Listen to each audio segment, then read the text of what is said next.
사사기 15장 1절에서 20절까지 저와 여러분이 교독을 읽고 20절을 함께 읽겠습니다. 1절입니다. 얼마 후 밀 거둘 때에 삼손이 염소 새끼를 가지고 그의 아내에게로 찾아가서 이르되 내가 방에 들어가 내 아내를 보고자 하노라 하니 장인이 들어오지 못하게 하고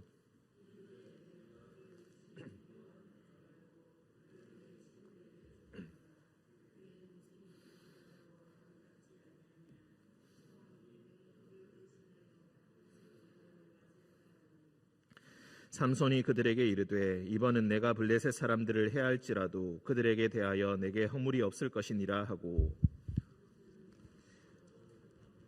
붙들어서 그 꼬리와 꼬리를 메고 회를 가지고 두 꼬리 사이에 한 회를 달고 회에 불을 붙이고 그것을 블레셋 사람들의 곡식밭으로 몰아들여서 곡식단과 아직 배지 아니한 곡식과 포도원과 감람나무들을 사른지라. 블레셋 사람들이 이르되 누가 이 일을 행하였느냐 하니 사람들이 대답하되 딥나 사람의 사이 삼손이니 장인이 삼손의 아내를 빼앗아 그의 친구에게 준 까닭이라 하였더라. 블레셋 사람들이 올라가서 그 여인과 그의 아버지를 불사르니라. 삼손이 그들에게 이르되 너희가 이같이 행하였은즉 내가 너희에게 원수를 갚고야 말리라 하고 블레셋 사람들의 정강이와 넓적다리를 크게 쳐서 죽이고 내려가서 에담바위 틈에 머물렀더라. 이에 블레셋 사람들이 올라와 유다의 진을 치고 레히에 가득한지라. 유다 사람들이 이르되 너희가 어찌하여 올라와서 우리를 치느냐. 그들이 대답하되 우리가 올라온 것은 삼손을 결박하여 그가 우리에게 행한 대로 그에게 행하려 함이로라 하는지라. 유다 사람 3,000명이 에담바위 틈에 내려가서 삼손에게 이르되 너는 블레셋 사람이 우리를 다스리는 줄을 알지 못하느냐. 네가 어찌하여 우리에게 이같이 행하였느냐 하니 삼손이 그들에게 이르되 그들이 내게 행한 대로 나도 그들에게 행하였노라 하니라.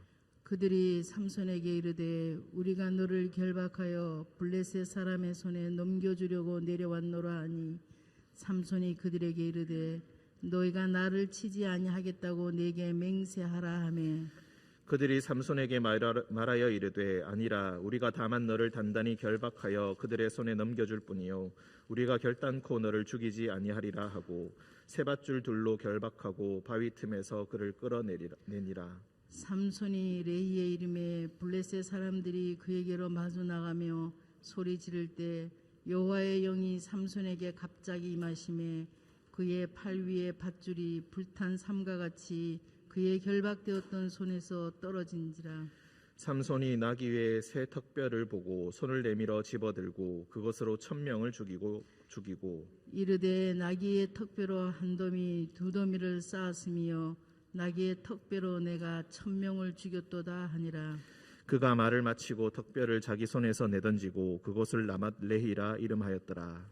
삼손이 심히 목이 말라 여호와께 부르짖어 이르되 주께서 종의 손을 통하여 이 큰 구원을 베푸셨사오나 내가 이제 목말라 죽어서 할례받지 못한 자들의 손에 떨어지겠나이다 하니 하나님이 레히에서 한 우묵한 곳을 터뜨리시니 거기서 물이 솟아나오는지라. 삼손이 그것을 마시고 정신이 회복되어 소생하니 그러므로 그 샘 이름을 엔학고레라 불렀으며 그 샘이 오늘까지 레히에 있더라. 블레셋 사람의 때에 삼손이 이스라엘의 사사로 20년 동안 지냈더라. 아멘. 기도하겠습니다. 사랑의 주님, 새벽에 아침을 기다리듯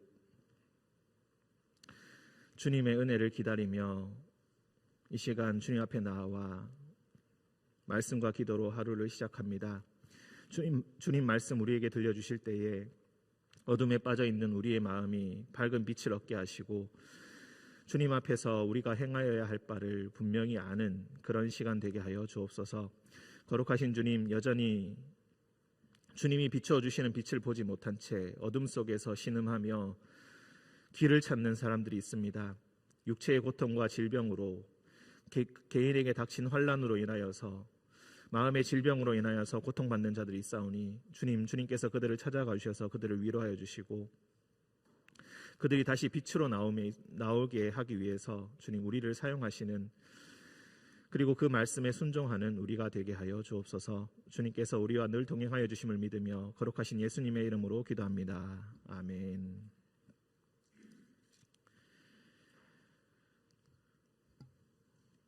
네, 1절.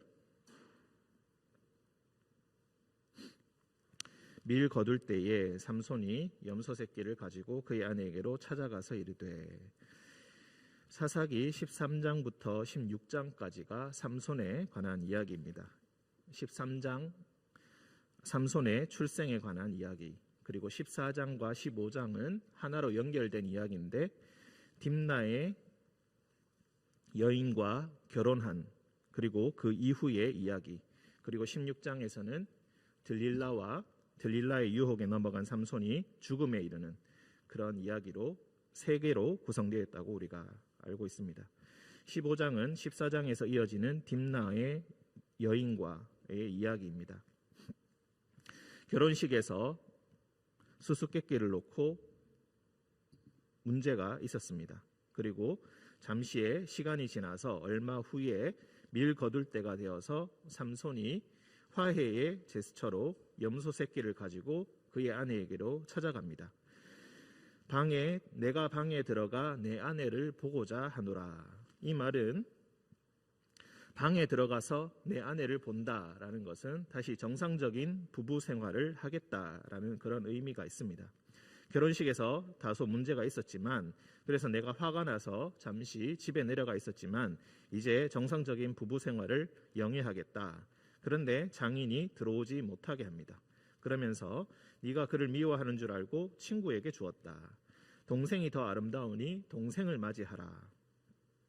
삼손이 이 말을 듣고 몹시 화가 나서 복수의 맹세를 한 말을 그렇게 대답으로 하게 됩니다.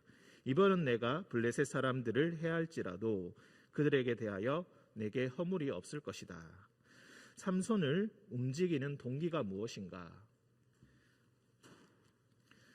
하나님께서 그를 사사로 세우셨고 특별하게 출생하게 하셨음에도 불구하고 삼손의 마음속에는, 그리고 삼손이 행동하는 동기에는 언제나 자신의 개인적인 일로 가득 차 있습니다. 스스로의 복수를 하고자 하는 그 마음, 내가 속아 넘어가서 너무 화가 나는 그 마음을 가지고 그는 행동을 하게 됩니다. 드디어 꼬투리가 생겨서 그는 이제 여우 300마리를 붙들어서 꼬리에 꼬리를 메고 회를 가지고 불을 붙여가지고 블레셋 사람들의 곡식밭으로 몰아들여 보냅니다. 곡식, 5절에 보시면은 곡식, 포도원, 감람나무들을 다 잘라버렸다.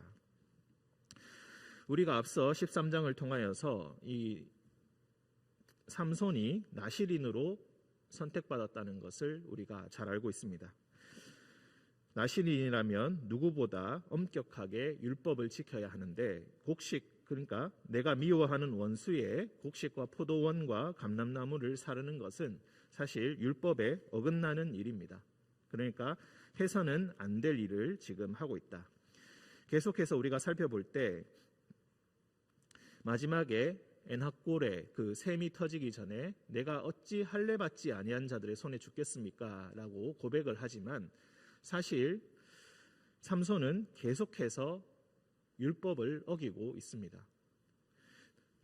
아시다시피 일찍이 젊은 사자를 죽인 일이 있습니다. 그리고 그 사자의 시체에서 꿀을 떠서 먹는 모습을 우리가 보게 됩니다. 레위기를 보면은 죽은 동물의 시체를 절대로 취하면 안 되는데, 만져서도 안 되는데 거기서 난 그것을 꿀을 떠서 먹고 있는 그런 장면을 우리가 볼 수 있고, 또한 여기서는 상대방의 미워하는 상대방에게 복수하기 위해서 상대방의 곡식을 모두 다 태워버리는 그런 일을 지금 하고 있습니다. 아주 개인적인 동기로 일을 행하고 개인적인 이유를 가지고 복수를 행하고 있다. 블레셋 사람들이 이르되 누가 이 일을 행하였느냐? 여차저차 하여서 장인이 삼손의 아내를 빼앗아 그의 친구에게 주었기 때문이다더라 라고 하니까 블레셋 사람들이 어찌합니까? 삼손에게 가서 따지는 것이 아니라 그 여인과 그의 아버지를 불살랐다. 죽여버렸다. 그래 불살라서 죽였다라고 이야기합니다. 그러니 삼손은 또 똑같이 복수를 맹세합니다. 너희가 이같이 행하였은즉 내가 너희에게 원수를 갚고야 말리라. 3절에서도 그렇고 7절에서도 그렇고 주어는 항상 내가입니다. 내가 원수를 갚고야 말겠다. 감히 나에게 이렇게 행하다니 내가 원수를 갚고야 말겠다. 그리하여서 블레셋 사람들의 정강이와 넓적다리를 크게 쳐서 죽이고 내려가서 에담 바위 틈에 머물렀다. 이 에담이 어딘지는 지금 아직 정확하게 알지는 못합니다. 이 일을 가지고 블레셋 사람들이 올라와서 유다에 진을 치게 되었다. 레히에 블레셋 사람들이 가득하게 되었다. 그러니 유다 사람들이 맞서서 싸우는 것이 아니라 오히려 이렇게 묻습니다. 어찌하여 올라와서 우리를 치느냐? 삼손을 내놓으면은 우리가 물러가겠다. 그러니 11절에 유다 사람 3,000명이 에담 바위 틈에 내려가서 삼손을 찾아서 이야기합니다. 너는 블레셋 사람이 우리를 다스리는 줄을 알지 못하느냐? 사사기 1장 제일 처음에 시작할 때 어땠습니까? 유다 지파 사람들이 여호와께 묻습니다. 누가 먼저 올라가서 가나안 사람들을 치겠습니까? 너희가 올라가라. 그래서 그 말씀에 순종하여서 유다 사람들은 나가서 가나안의 왕을 치고 이겼던 것을 우리가 기억합니다. 그런데 세월이 지나서 삼손의 시대가 되니 블레셋 사람이 우리를 다스리는 것이 너무나 당연하다라고 이야기합니다. 여호와께서 우리를 다스리시는 것이 당연한 것이 아니라 블레셋 사람이 우리를 다스리는 것이 마땅하다. 여호와의 영이 임한 하나님께서 사사로 세우신 이 삼손을 알아보지 못하고 오히려 삼손을 결박하여서 블레셋 사람들에게 내어줍니다.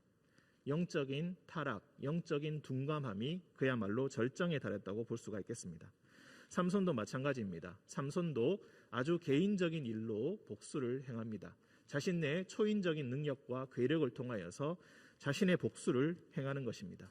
이전의 사사들은 그래도 어땠습니까? 여호와의 영이 임하면 그가 나아가면 군사들이 모여들어서 백성들이 모여들어서 대항하여서 싸웠습니다. 하지만 삼손은 결코 사람들을 이끌어내고 조직하고 전쟁을 벌여서 지휘를 하는 그런 모습은 전혀 보여주지 않고 오직 개인적인 능력과 괴력을 통하여서 하나님께서 주신 그 능력을 통하여서 개인적인 복수를 행합니다. 자신을 다스리는 블레셋 사람들, 압제하고 있는 블레셋 사람들의 여인을 끊임없이 탐합니다. 그 여인들에게 계속해서 접근하고 거기서 계속 문제가 일어나지만 다행히도 하나님의 도우심으로 계속 이 위기에서 탈출하게 되는 것입니다. 그래서 결국 유다 사람들은 자신들이 사사인 삼손을 알아보지 못한 채 결박하여서 블레셋 사람들의 손에 내어줍니다. 14절 삼손이 레이에 이르매 블레셋 사람들이 그에게로 마주 나가며 소리 지를 때, 마주 나가면서 소리 지른다. 이것은 전쟁을 의미합니다. 그때 여호와의 영이 삼손에게 갑자기 임하심에 밧줄을 끊어버렸다. 그리고 나귀의 새 턱뼈를 보고 손을 내밀어 집어들어서 그것으로 1,000명을 죽였다. 나귀의 새 턱뼈라고 했습니다. 나시리는 동물의 시체를 건드려서는 안 된다. 조금 전에 말씀드렸습니다. 그런데 나귀의 턱뼈, 새 턱뼈라고 했습니다. 죽은 지 얼마 안 된 그리고 그 뼈가 남아있는 그 뼈를 들고 블레셋 사람들을 1,000명이나 죽입니다. 이 모든 사소한 이야기들, 사소한 장치들이 계속해서 삼손이 얼마나 율법을 우습게 여기고 있고 계속해서 율법을 어기고 있는지를 잘 보여주고 있습니다. 하지만 놀랍게도 여호와의 영이 계속해서 그에게 임하셔서 그에게 능력을 주셨고 전쟁에서 이겨낼 힘을 주셨던 것입니다. 그것으로 1,000명을 죽이고 노래를 부릅니다. 승리의 노래. 나귀의 턱뼈로 한 더미 두 더미를 쌓았으며, 여기서 사실 더미라는 이 말이 정확하게 어떤 의미인지를 모르지만 여기서 나귀라는 말과 더미라는 말은 똑같은 단어를 사용하고 있습니다. 그러니까 일종의 언어 유희인데 이게 한 더미 두 더미라는 것이 정확하게 어떤 의미인지는 아직 밝혀지지 않았습니다. 다만 많은 사람들의 시체를 쌓아 올렸다라는 의미로 우리가 해석할 수가 있겠습니다. 나귀의 턱뼈로 한 더미 두 더미를 쌓았으며 나귀의 턱뼈로 내가 1,000명을 죽였도다. 내가 이번에는 내가 그들을 해할지라도 내게 허물이 없을 것이다. 너희가 이같이 행하였은즉 내가 너희에게 원수를 갚고야 말리라. 나귀의 턱뼈로 내가 1000명을 죽였다. 그야말로 자의식의 끝판왕이라고 우리가 볼 수가 있겠습니다. 자신에게 일어난 그 모든 일들을 통하여서 오직 자기 자신밖에 없습니다. 하나님께서 그에게 능력을 주셨음을 전혀 인지하지 못한 채 자신의 능력으로 이 모든 일을 행하였다. 내가 이렇게 행동하고 있다. 나의 힘을 봐라. 나의 놀라운 괴력을 보아라. 이렇게 계속해서 자신을 노래하고 자신을 칭송합니다. 17절 그가 말을 마치고 턱뼈를 자기 손에서 내던지고 그곳을 라맛 레히라 불렀다. 아마도 턱뼈의 산이란 뜻인데 아마도 그 산의 모양, 그 동산의 모양이 나귀 턱뼈의 모양을 하고 있었을 것이다. 그렇게 짐작할 수가 있겠습니다. 하지만 이 놀라운 괴력을 발휘하고 자의식의 끝판왕인 자신을 칭송하는 노래를 부르고 난 그 이후에 역시 한계에 부딪힙니다. 심히 목이 말라 여호와께 부르짖어 이르되 주께서 종의 손을 통하여 이 큰 구원을 베푸셨사오나 내가 이제 목말라 죽어서 할례받지 못한 자들의 손에 떨어지겠나이다. 한계에 부딪히고 어려움에 처하게 되니까 그때서야 여호와께 부르짖게 됩니다. 여호와를 주라고 부르면서 주께서 종의 손을 통하여서 큰 구원을 베푸셨지만 내가 이제 목말라서 죽게 되었습니다.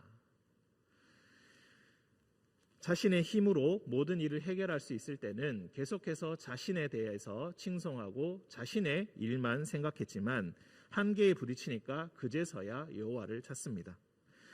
놀랍게도 이 이기적인 삼손에게 하나님께서는 한 우묵한 곳을 터뜨려서 물이 나오게 하시고 그것으로 삼손을 마시게 하십니다. 19절 중반절에 삼손이 그것을 마시고 정신이 회복되어 소생하였다. 그런데 이것을 주석할 때 이 표현을 다시 다르게도 우리가 볼 수가 있겠습니다. 삼손이 그것을 마시고 정신이 되돌아와서 예전대로 다시 돌아왔다. 이렇게 해석을 할 수도 있습니다. 그러니까 어떤 의미입니까? 목이 말라서 괴로울 때 여호와를 찾다가 이제 목마름이 해결되고 정신이 다시 되돌아오니까 그냥 옛날 모습 그대로 다시 돌아갔다. 이전의 모습으로 다시 돌아갔다. 자신만 생각하는 예전의 모습으로 돌아갔다. 그러니 그 샘 이름을 에낙고레라 불렀으니 그 샘이 오늘까지 레히에 있었다. 부르짖는 자의 샘, 얼마나 멋진 말입니까? 하지만 여전히 부르짖는 자는 누구입니까? 삼손 자신입니다. 여호와의 샘이라든지 여호와를 칭송하는 의미의 이름을 붙인 것이 아니라 부르짖는 자의 샘이라고 이름을 붙였습니다. 하나님께 부르짖었다라고 좋게도 해석할 수 있겠지만 여전히 자신이 중심된 그 이름, 명명이 아니지 않다. 자신의 이름이 여전히 들어가 있다는 것을 우리가 알 수가 있겠습니다. 그 셈이 오늘까지 레히에 있더라. 블레셋 사람의 때에 삼손이 이스라엘의 사사로 20년 동안 지냈더라. 스스로의 능력을 통하여서 블레셋 사람과의 전쟁에서 이겼지만 이스라엘 땅에 평안을 가져다 주지는 못하고 다만 사사로서 20년 동안 지냈다. 하지만 그 20년 동안 지내는 동안 계속해서 블레셋 여인들을 탐하고 그곳으로 계속 올라가고 그곳에서 계속 문제를 일으키고 그리고 자신의 능력과 자신의 괴력으로 그리고 자신의 마음이 가는 대로 행하는 모습을 우리가 볼 수 있겠습니다. 우리는 삼손을 바라볼 때 때로는 동경하는 마음도 가지고는 합니다. 참 재미있는 이야기가 아닐 수가 없습니다. 그런데 이 삼손을 바라볼 때 하나님의 관점에서 바라보면 그야말로 자기 자신을 하나님을 잊어버리고 오직 자신만을 기억하는 모습을 우리가 볼 수가 있겠습니다. 삼손은 다만 한 개인을 이야기할 뿐만 아니라 이스라엘의 사사로서 지도자를 이야기할 뿐만 아니라 이스라엘 백성 전체를 상징하는 것입니다. 오직 자기 자신만을 위해서 살다가 자신의 눈에 보기 좋은 대로 살다가 힘들고 어려울 때만 하나님, 내가 죽게 되었사오니 나를 구원해 주십시오. 나를 도와주십시오. 나를 이 가운데 내버려 두시겠습니까? 라고 기도하고 그 기도의 제목이 응답되는 그 순간 즉시 정신이 돌아와서 예전의 상태로 돌아가는, 그야말로 이스라엘 전체를 상징하는 그런 역할을 합니다. 마음의 원은 자신의 능력과 자신의 초월적인 능력을 가지고 싶어하고 그 능력대로 자신의 눈에 보기 좋은 대로 살아가길 원하고, 그리고 힘들고 어려울 때만 하나님을 찾는 그런 모습을 보여주고 있습니다. 하지만 놀랍게도 하나님께서는 그 자를 계속해서 구해주시고 있는 모습도 우리가 보게 됩니다. 우리가 무엇을 생각할 수 있겠습니까? 우리 역시도 어쩌면 삼손과 같은 모습으로 살아갈지도 모르겠습니다. 초월적인 능력을 가지길 원하고 거침없이 행동하고 살아가길 원하고, 그리고 내가 힘들고 어려울 때 하나님께서 나를 도와주시기를 원한다. 삼손과 같이 신앙생활을 하기를 원한다. 그러면서도 지도자의 삶을 살기를 원한다. 이것이 과연 하나님 앞에서 옳은 삶인가? 우리의 신앙이 혹시 이런 모습은 아닌가? 급하고 어려울 때만 여호와께 부르짖고 있는 것은 아닌가? 오늘의 이야기를 통하여서 이것을 한번 함께 되돌아보기를 원합니다. 함께 기도하겠습니다. 은총이 충만하신 주님, 우리의 연약하고 이기적인 모습에도 여전히 하나님을 주목하지 못하고 오직 자기 자신만을 주목하며 살아가는 우리에게 자비와 사랑과 인내로 우리를 대하시며 우리를 지켜주시는 주님을 찬양합니다. 주님을 올바로 바라보지 못함, 우리의 연약함을 주여 용서하여 주옵소서. 급하고 필요할 때만 애낙고레를 찾으며 주님의 은혜를 구하고 있지는 않은지 다시 우리 자신을 되돌아봅니다. 끊임없이 나시린으로 선택받았다는 것을 알면서도 자잘한 율법들을 계속해서 어겨가며 오직 자신이 보기 좋은 대로 삶을 살아가는 삼손을 보면서 역시 우리 자신의 모습을 바라보게 됩니다. 연약한 우리를 용서해 주시고 다시 한번 오늘 새벽을 통하여서 이 이야기를 통하여서 그리고 우리가 알고 있는 하나님과 그리고 하나님 말씀을 통하여서 다시 한번 자기 자신을 되돌아보고 점검하게 하시고 주의 말씀에 충실히 순종하는 우리가 되게 하여 주옵소서. 언제나 우리를 인내로 지키시는 그 사랑을 오늘 새벽에 다시 한번 기억합니다. 주님, 비록 우리가 연약하고 부족하오나 주님의 샘을 갈구하는 성도들이 있습니다. 급한 기도의 제목으로 주님을 찾는 이들이 있습니다. 주님 응답하여 주셔서 그들에게 샘을 터뜨려 주시고 주님께서 주시는 그 성령의 물로 해갈함을 맛보는 이 새벽이 되게 하여 주옵소서. 거룩하신 예수님의 이름으로 기도합니다. 아멘.